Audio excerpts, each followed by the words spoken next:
Buenas noches, estimados televidentes. Les habla nuevamente su presentador, Ronaldo Chávez. Hoy, en una nueva edición de Rostros y Realidades, nos adentramos en la figura de uno de los políticos más emblemáticos y controvertidos del Perú, el expresidente Alan García Pérez. En esta ocasión, haremos un análisis exhaustivo de sus dos gobiernos, los cuales se extendieron entre 1985 a 1990 y el 2006 al 2011. En características del gobernante, Alan García fue un político peruano que ocupó la presidencia del Perú en 2 periodos. Su carrera política estuvo marcada por una notable complejidad, tanto en términos ideológicos como partidarios. En su partido político y tendencias ideológicas, Alan García fue uno de los principales líderes del Partido Aprista Peruano PAT, una organización política fundada en 1924 por Víctor Raúl Haya de la Torre, que se considera una expresión del socialismo democrático o socialismo humanista.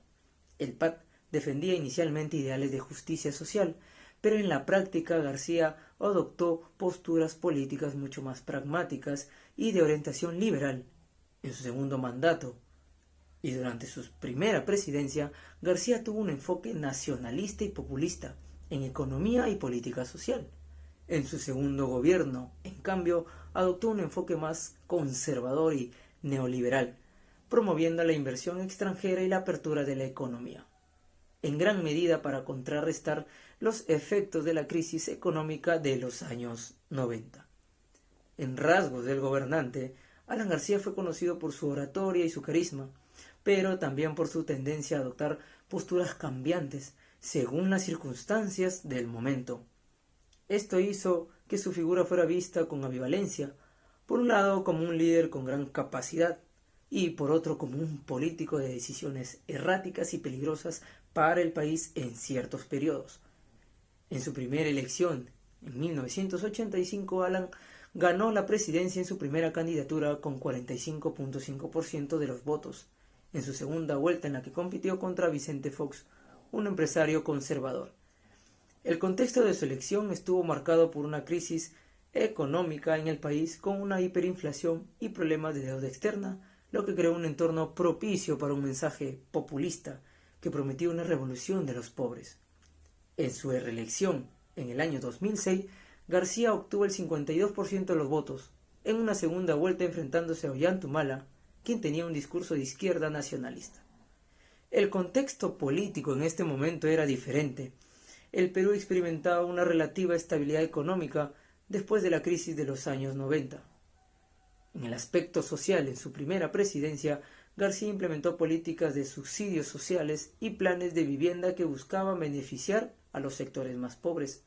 Sin embargo, su gobierno fracasó en la implementación de un sistema económico que pudiera sostener estos programas. En su segunda etapa, los indicadores sociales mejoraron en términos de crecimiento del empleo y reducción de la pobreza, pero la desigualdad seguía siendo un problema latente. El crecimiento económico permitió cierto alivio social, pero las políticas públicas seguían sin abordar con profundidad los problemas estructurales de la pobreza y la exclusión social. En el aspecto político, el mandato de Alan García estuvo marcado por una alta inestabilidad política y corrupción. En su primer gobierno, la situación política fue particularmente tensa, con fuertes tensiones entre el Ejecutivo y el Congreso, y con acusaciones de corrupción que involucraban a ministros y a allegados. En el aspecto económico de su gobierno fue uno de los más contrastes entre sus dos mandatos.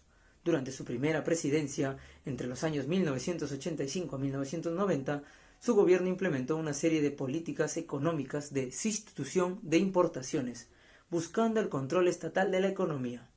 En conclusiones, el legado de Alan García es mixto. En su primera presidencia, la falta de una planificación económica y adecuada y el carácter autoritario de su gobierno marcaron un periodo de crisis profunda, tanto política como económicamente.